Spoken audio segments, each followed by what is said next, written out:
Radio J. Affaires publiques, Alexis Lacroix. Radio J. Marc Andevel, bonjour. Bonjour. On est très heureux de vous recevoir à Radio J ce matin. Premier anniversaire de la guerre russe en Ukraine, un triste anniversaire évidemment que nous allons évoquer. Vous êtes journaliste d'investigation, vous avez signé récemment Les Guerres cachées, mais vous êtes aussi l'auteur de L'Emprise avec une préface inédite qui reparaît en édition de poche, livre très intéressant qui montre un petit peu que dans le monde néolibéral qui est le nôtre aujourd'hui, où tous les coups sont permis, la France se retrouve en quelque sorte un peu seule sur la pampa. On va y venir dans un instant, mais tout de suite commençons, si vous voulez, par la guerre russe en Ukraine. Comment évaluez-vous l'état du rapport de force un an après le début du déclenchement de cette guerre, et pensez-vous, comme le président de la République Emmanuel Macron, qu'aucun des camps ne peut véritablement l'emporter à l'heure qu'il est? Bon, moi, je prédis pas l'avenir, donc y a tout un tas d'experts qui s'en chargent.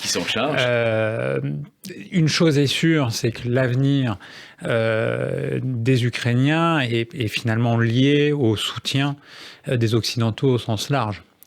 Et que dans ce soutien des Occidentaux, en réalité, et mes enquêtes le montrent, ce soutien est plus fluctuant qu'on a pu voir le penser, que les positions aux États-Unis sont parfois plurielles.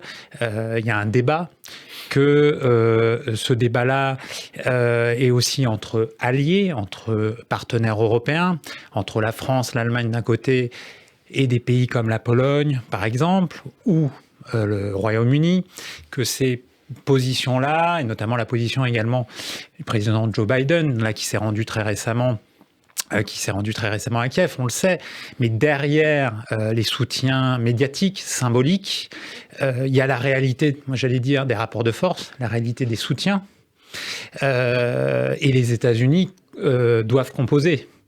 Ils doivent composer à la fois par rapport à une réalité qui est celle de l'équilibre stratégique et donc du rapport de force nucléaire entre la superpuissance qu'est la Russie et la superpuissance qu'est les États-Unis de ce point de vue-là. Et puis par ailleurs, les Américains, depuis le début, et y compris l'année dernière, et ça, c'est ce que je démontrais dans L'Emprise, dans mon enquête de l'année dernière, les Américains, leur sujet numéro un, qu'on le veuille ou non, nous, Européens, reste finalement la Chine. Et d'ailleurs, vous m'aviez invité quasiment il y a un an, quelques semaines avant la déclaration, enfin, il n'y a pas eu de déclaration de guerre, comme ils disent l'opération spéciale. Il y a eu une invasion, mais quelques jours avant l'invasion, quelques semaines avant l'invasion, vous m'aviez pointé le risque géopolitique de Taïwan. Et vous m'aviez posé la question suivante, vous m'avez demandé si je pensais que ça pouvait dégénérer dans un conflit armé. Et je vous avais fait la réponse suivante, qui était que j'estimais que dans une montée des tensions géopolitiques et stratégiques entre la Chine et les États-Unis, la guerre froide, entre guillemets, qu'on a pu connaître par le passé, entre le bloc soviétique et le monde occidental, se déplaçait en Asie. Et que dans ce contexte-là, on va dire, c'était un raccourci, mais que comme dans toute guerre froide, les conflits chauds se font à la périphérie. Et je disais que l'Europe, qu'on le veuille ou non, était devenue la périphérie du monde. Et donc je disais que je pensais que le danger allait venir de l'Europe et des marches européennes. C'était évidemment bien vu, juste prédiction, Marc Andevel. C'est ce que je rappelle d'ailleurs dans la préface, là, et c'est ce que c'était ma conclusion à mon enquête qui s'appelait L'Emprise. Absolument. Alors, est-ce que vous pensez, comme Naftali Bennett, l'ancien Premier ministre israélien, l'a révélé récemment, qu'en mars, au fond, en mars 2022, quelques semaines après le début de l'offensive russe, nous sommes au fond passés peut-être assez près d'un traité de paix, ou en tout cas d'un armistice qui semblait possible des deux côtés. Qu'est-ce qu'il faut penser de ces déclarations de Naftali Bennett, d'après vous, Marc Andevelde? Alors, les déclarations de Naftali Bennett, pour moi, elles sont importantes parce qu'elles parlent d'une réalité qui a été, on va dire, sous-chroniquée d'un point de vue journalistique. Vraiment? Sous-chroniqué. Oui, Ouais. sous-chroniqué. Déjà parce que on était dans le feu de l'action, malheureusement, parce qu'il y a une tragédie qui est en cours. Donc, c'est bien évidemment, c'est difficile parfois de faire la part des choses, de comprendre. Il y a également les jeux de la guerre informationnelle, les propagandes, et notamment la propagande russe, mais pas uniquement. Et donc, dans ce cadre-là, effectivement, entre l'action de Naftali Bennett, on s'en souvient, l'action diplomatique du Premier ministre israélien de l'époque, et l'action diplomatique également de la Turquie, et avec les négociations entre différents partenaires en Turquie à la fin mars 2022, effectivement, les Ukrainiens avaient fait des pas considérables en direction de Moscou. Là, on n'a pas toute l'histoire. C'est-à-dire, on sait que les Ukrainiens avaient fait des pas considérables parce que, à l'époque, Volodymyr Zelensky a même fait des déclarations auprès de la presse internationale, notamment de la BBC. Ça a été repris par la BBC à l'époque, le Financial Times, où il expliquait qu'il était prêt à aller vers une des exigences russes, en l'occurrence la démilitarisation de l'Ukraine, et y compris, et il l'a dit clairement, texto, un renoncement à toute velléité éventuelle future d'acquérir la bombe atomique, qui était une réflexion du côté ukrainien de ces dernières années. Vraiment, réflexion. Hein. Une réflexion, oui. C'était même un débat public en Ukraine. Il y a eu des déclarations diplomatiques aussi, parfois un peu tonitruantes, par exemple de l'ambassadeur ukrainien en Allemagne, un an auparavant le début de la guerre.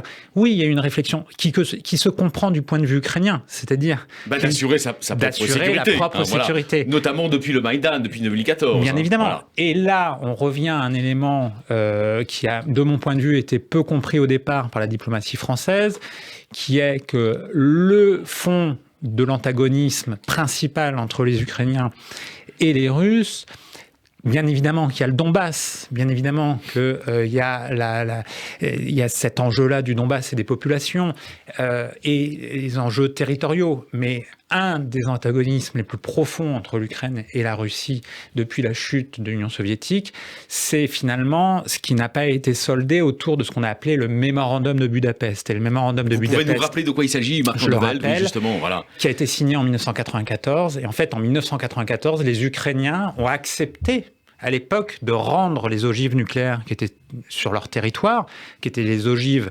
soviétiques, dont les codes appartenaient à Moscou, mais il y avait une controverse et il y avait un enjeu potentiel de prolifération nucléaire à l'époque.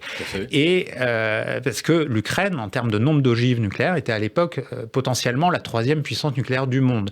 Et sous la pression américaine et d'autres puissances nucléaires, notamment occidentales, notamment le Royaume-Uni à l'époque, eh bien, sous cette pression-là, Kiev, à l'époque, a abandonné cet arsenal à la fois par le désarmement et le retour d'ogives à Moscou. Avec un élément diplomatique très fort, c'est que les superpuissances nucléaires, ensuite également accord paraphé par la France et la Chine, je le rappelle, autres puissances nucléaires, il était prévu que ces puissances nucléaires garantissent l'intégrité territoriale de l'Ukraine. D'où le ressentiment des Ukrainiens vis-à-vis, d'ailleurs, des puissances occidentales aussi, par rapport à ces engagements qui n'étaient pas obligatoires, d'une certaine manière, on peut dire malheureusement, voilà. Mais d'où les insistances des Ukrainiens parfois sur l'OTAN, par exemple, sur ce qu'on appelle l'automaticité, c'est un peu rapide, mais sur le fameux article 5 de l'OTAN, et la recherche de sécurité de la part de l'Ukraine. Et donc je reviens juste à un élément pour que les auditeurs comprennent. Fin mars, les vrais éléments de la négociation qui étaient sur la table, tant en Turquie que via Naftali Bennett, il s'agissait bien de la question à la fois de l'intégrité territoriale d'un côté, mais également de la question de la démilitarisation réclamée par Moscou, notamment du point de vue de la question du nucléaire militaire. Et c'était cette question-là qui, elle-même, a été posée par Kiev et Volodymyr Zelensky. Après, on ne connaît pas aujourd'hui les points d'achoppement de cette négociation-là, mais on le sait, et ça c'est aussi un élément extrêmement précis, c'est que les Américains au début du conflit, au début de l'invasion, étaient en deçà de leur soutien actuel. Et Biden n'a pas soutenu immédiatement aussi clairement qu'on aurait pu le penser ou que certaines personnes peuvent le penser. La partie ukrainienne, là, le vrai tournant de mon point de vue de la guerre, d'un point de vue géopolitique, ça concerne le mois d'avril, où là pour le coup Biden Biden et les Américains décident plusieurs choses, notamment davantage de milliards, davantage d'aides, puis petit à petit davantage d'armes de plus en plus conséquentes, même si aujourd'hui encore, on voit bien que dans les négociations entre Kiev et Washington, entre Kiev et les partenaires occidentaux, c'est toujours compliqué en réalité. Il faut toujours que Volodymyr Zelensky monte au créneau pour faire valoir son droit finalement à la sécurité et à la défense. Alors vous avez raison, c'est toujours compliqué. L'aide n'est pas automatiquement débloquée. Il y a encore d'ailleurs un débat intense entre les alliés sur la nature de l'aide à apporter. Est-ce que vous avez l'impression qu'il y a au fond une sorte de consensus entre les alliés, hormis bien sûr des pays comme la Pologne, qui eux sont peut-être plus jusqu'au boutiste dans leur façon de concevoir l'aide au régime de Volodymyr Zelensky? Il y a un consensus qui est apparent, parce qu'on est dans le domaine de la diplomatie. Mais il n'est qu'apparent, selon moi. Alors, pourquoi ? Parce que, comme l'a d'ailleurs rappelé assez justement, et avec une pointe de provocation, comme il en a l'habitude, Emmanuel Macron, quand Emmanuel Macron est reçu par Joe Biden à Washington, en fin de l'année dernière, il dit la chose suivante, il évoque la fragmentation du monde occidental. Et le risque de cette fragmentation. Voilà, fragmentation du monde occidental, Marc Andolef, ça veut dire qu'il n'y a plus d'unité de vue forcément sur les grandes crises, on va dire. C'est ça, et que les réflexions justement héritées de la guerre froide, bloc contre bloc, et en réalité, c'est des réflexions qui en fait sont assez obsolètes. Voilà. Et où en fait, les alliances ne sont pas si indéfectibles que cela, et même entre alliés, comme je le racontais dans mon livre sur la guerre économique, tous les coups étaient permis.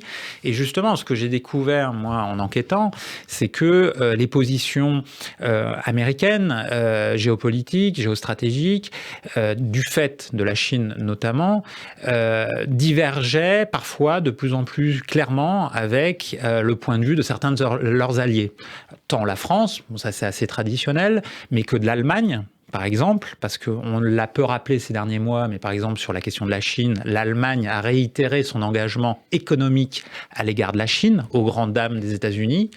Et de l'autre côté, par exemple, un pays comme Israël, il y a un grand débat sur est-ce qu'il faut être aligné sur la politique de Washington, y compris sur l'Ukraine, ou au contraire être dans une posture beaucoup plus prudente, qui là, pour le coup, pourrait s'apparenter à la posture d'un Emmanuel Macron. Justement. Alors là, justement, on peut faire une incise à ce sujet, c'est passionnant, Marc Andevelde. Est-ce que vous avez l'impression qu'il y a un changement d'orientation depuis l'administration Bennett avec l'administration Netanyahou, ou pas plus que cela, et ce changement est-il compatible, s'il s'avère, avec les orientations essentielles du Mossad ? C'est-à-dire, on voit bien que le Mossad ne souhaite pas, en tout cas, qu'il y ait une rupture définitive du canal de négociation avec Moscou. Alors là, c'est compliqué parce que bien évidemment, on est dans le secret des alcôves. Vous parlez du Mossad. Disons que je pense qu'il y a un débat interne en Israël. Il y a différents acteurs qui n'ont pas forcément les mêmes points de vue sur la question. Il y a des gens qui sont beaucoup plus dans le soutien à Volodymyr Zelensky que d'autres. Ce qui est clair, c'est que certains observateurs, notamment en France, pointait le risque d'un suralignement du fait de Netanyahou sur la politique de Poutine, avec une sorte d'un risque d'un détournement, notamment vis-à-vis de Washington. En réalité, les choses sont plus complexes. L'équilibre a été tenu en réalité. Il y a des permanences. Et les permanences restent que quand même, Israël, notamment sur le point de vue, sur la question du conflit ukrainien, sur la question de l'Europe, la question de l'Iran aussi, sur différents dossiers, incontestablement, les vues ne sont pas forcément aussi raccords aujourd'hui avec l'administration Biden. Mais ça, tant du point de vue de Bennett, du gouvernement de Bennett, qu'aujourd'hui Netanyahou. Et même le paradoxe pourrait être que Netanyahou, au regard de ses liens américains, certes conservateurs, mais de ses liens américains ou de ses liens, d'une certaine manière, avec Volodymyr Zelensky, aurait plus de proximité avec la cause ukrainienne en réalité. Peut-être. Voilà. Peut-être, oui, voilà. C'est une hypothèse. Mais pour autant, vous voyez bien, Marc Andevelde, que quand bien même cette hypothèse s'avérerait, il n'y a pas d'éloignement vis-à-vis d'une solution diplomatique à trouver à terme avec la partie russe. Tout à fait. Bien évidemment. Alors moi, ce que je racontais également, par exemple, je parle de fragmentation occidentale. En tout cas, je pointe ce risque-là, comme le président de la République française, Emmanuel Macron, à Washington. Bon, je parlais de divergence de vues entre alliés. Sur le dossier ukrainien, vous parliez de la Pologne. L'État qui a été, on va dire, précurseur quasiment, et puis surtout extrêmement en soutien de Kiev, avant Washington, c'est d'abord Londres et c'est d'abord le Royaume-Uni. Le Royaume-Uni est dans une posture très guerrière, d'une certaine manière, très dans le soutien au régime de Kiev, extrêmement dur à l'égard de Moscou, beaucoup plus même en fonction des aléas de la communication et de la diplomatie, bien évidemment. Il y a différents épisodes, mais beaucoup plus qu'entre Washington et Moscou. Déjà, comme je le révélais dans un article dans la Tribune que j'ai écrit il y a quelques mois, parce que par exemple sur le dossier du nucléaire civil, par exemple cet été on a beaucoup parlé de la centrale de Zaporijia, la plus grande centrale nucléaire d'Europe maintenant aux mains des Russes. En réalité, le canal de négociation entre les Russes et les Américains, entre deux grandes superpuissances nucléaires, notamment dans le cadre de l'AIEA, l'Agence internationale de l'énergie atomique, les liens n'ont jamais été rompus. Au contraire, les négociations ont toujours été là. D'autant plus que les Ukrainiens, avec l'invasion russe du Donbass, ont perdu deux éléments de leur souveraineté énergétique. Les ressources en charbon qui étaient présentes au Donbass, leurs ressources industrielles d'ailleurs, mais également les approvisionnements en gaz. Vous m'autorisez une question à ce stade ? Alors, c'est vrai qu'il y a un débat aussi en Occident sur la nature, le degré, l'ampleur du soutien à l'Ukraine, mais il y a aussi un débat sur la nature de la guerre. Vous le savez bien, hein. Il y a des gens qui disent c'est une guerre d'ordre civilisationnel. On va dire que c'est toute la mouvance néoconservatrice au sens large d'ailleurs, hein. Les démocrates, disons un certain nombre de démocrates français. Il y a des personnes qui insistent davantage sur la dimension transformationnelle du conflit. On pense à Pierre Lelouch, vous allez nous dire ce qu'il en est dans un instant.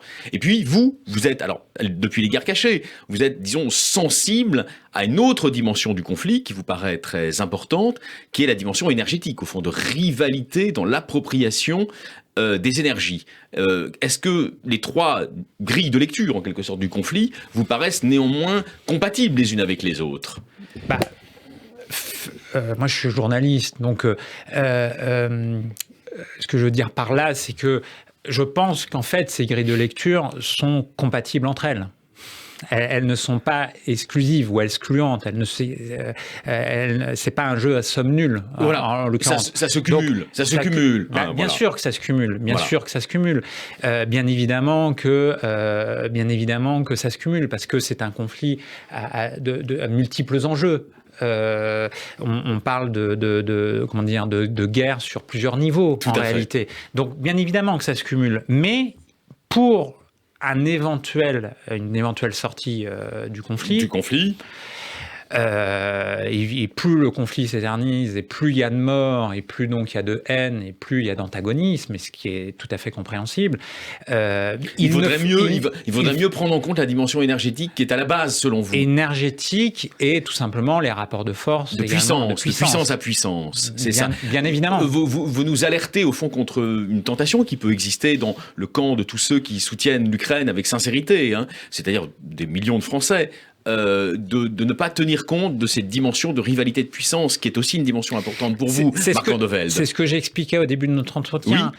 Quand je rappelais que dans les rapports sur le conflit ukrainien entre la Russie et les États-Unis, c'est d'abord le principe de réalité qui est au cœur des négociations. Parce que bien évidemment, il y a les discours, il y a les prises de position symboliques, il y a le voyage de Joe Biden à Kiev tout récemment. Mais ça, on est, on va dire, encore une fois, dans le symbole, je le répète, mais dans le fond, en fait, il y a le principe de réalité. Le principe de réalité, aujourd'hui, il est terrible pour les Ukrainiens. C'est-à-dire ? C'est-à-dire que les Américains ont refusé une no-fly zone, qu'ils n'ont pas permis la livraison d'avions, comme le réclamait Volodymyr Zelensky. C'est la question des chars lourds et aussi de la capacité des alliés. On voit bien que la France, en réalité, se décharge d'ailleurs sur les Polonais ou sur d'autres États européens. D'un certain nombre de ses prérogatives. Bien évidemment. Et pourquoi ? Mais parce qu'on n'a pas les moyens militaires de notre armée de terre aujourd'hui, tout simplement,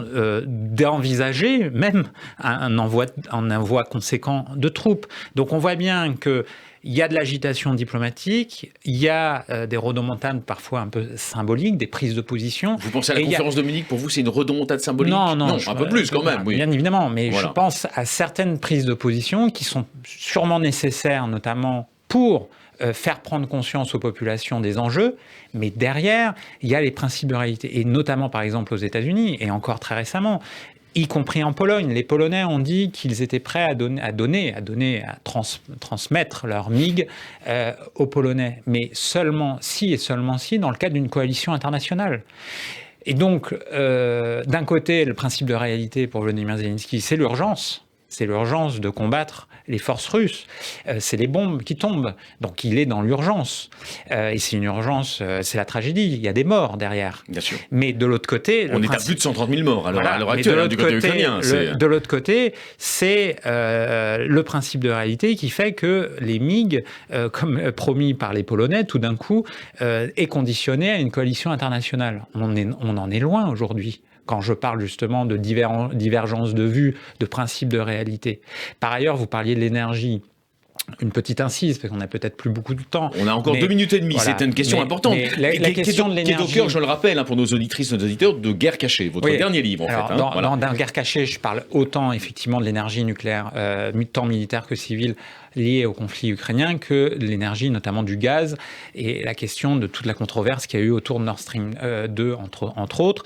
Mais l'énergie, par exemple, est extrêmement importante, et notamment sur la question du gaz. Mais par exemple, autant je pense, même si là, l'histoire de ce qui s'est passé est encore à faire, mais autant l'enjeu gazier, par exemple, et les antagonismes entre États-Unis et Russie peuvent expliquer beaucoup de choses, je pense tout de même que c'est davantage un conflit et un antagonisme qui est derrière le conflit, mais qui ne l'explique pas dans sa causalité, ou en tout cas dans la survenue du conflit, parce qu'il y a certaines théories qui feraient des intérêts américains la cause, en renversement, c'est en partie la propagande russe qui le dit, qui ferait des intérêts américains la cause, qui aurait piégé Moscou dans l'affrontement. Bullshit total, naturellement. En tout cas, les faits ne vont pas là-dedans. D'ailleurs, l'Amérique, suggérez-vous à de nombreuses reprises, ne souhaitait pas cette guerre en réalité.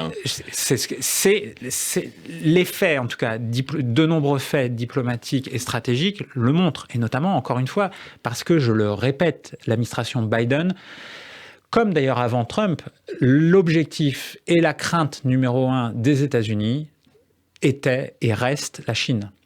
Voilà, et donc l'Ukraine est plus un souci supplémentaire pour les Américains, qui d'ailleurs se sont aperçus que les Européens, dans leur globalité, dans leur ensemble, n'étaient pas encore à la hauteur de leur sécurité. Et c'est pour ça qu'on appelait encore aux soldats, entre guillemets, et en tout cas à la puissance américaine, pour les aider face à un risque sécuritaire qui reste un risque sécuritaire majeur. C'est vraiment passionnant. Merci d'être passé par Radio J, c'est trop court. L'Emprise, bien sûr, et Guerre cachée, vos 2 derniers livres. L'Emprise qui reparaît en édition de poche.